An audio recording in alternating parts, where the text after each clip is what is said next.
Hello everyone, this video is brought to you by the Atılım University OpenCourseWare project for the course Physics 101. The lecture notes are prepared by Associate Professor Dr. Hüseyin Oymak and the video lectures are prepared by Ümit Alkuş. In this video, we will solve one problem in Chapter 7.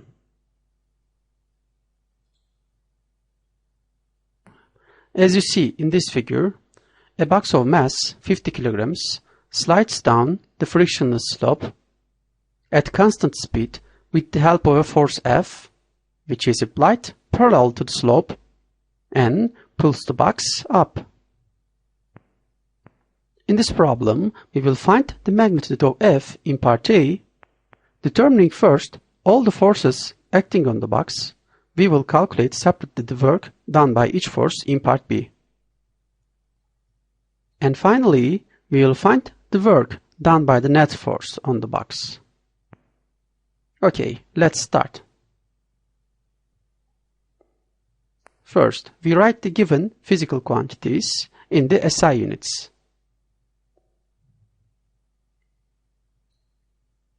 Next, as always, we draw the free body diagram of the box. Here, mg is the gravitational force, n is the normal force, and F is the applied force on the object.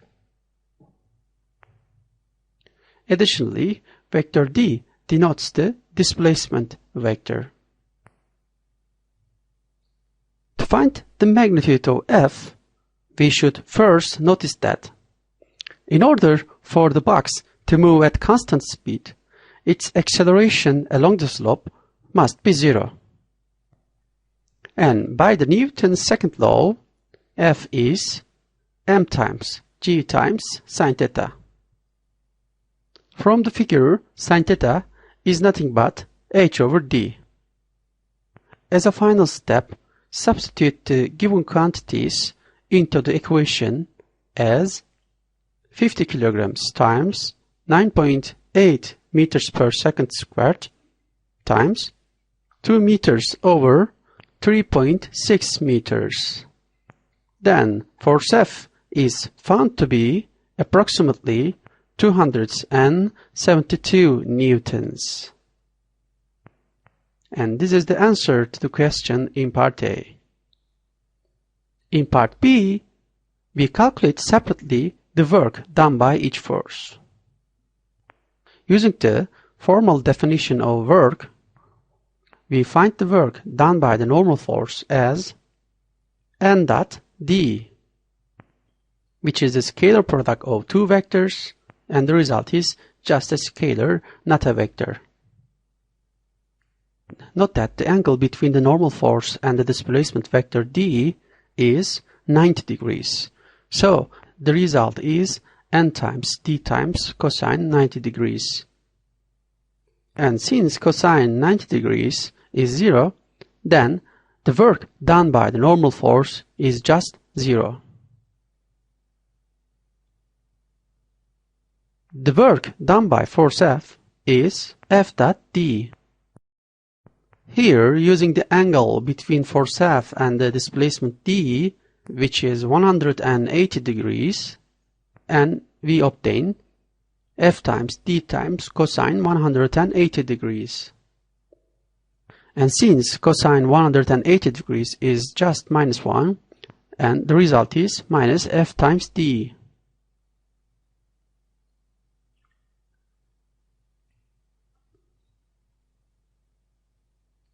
Using the formula of F that we have found in part A, we can write minus m times g times h over d times d. Here, these are cancelled. Then finally get minus m times g times h. Now, we can substitute the numerical figures into this equation to get minus 50 kilograms times 9.8 meters per second squared times 2. As a result, the work done by force F is negative 980 joules. Finally, the work done by the gravitational force is m times g dot d. It is easy to show that from this configuration, the angle between the gravitational force and displacement vector is 90 degrees minus theta.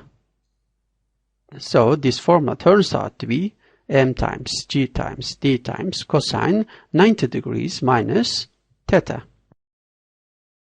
Also, remembering that cosine 90 degrees minus theta is sine theta, we get the formula as m times g times d times sine theta. Instead of sine theta, we can write h over d. Here these are cancelled and we finally obtain m times g times h.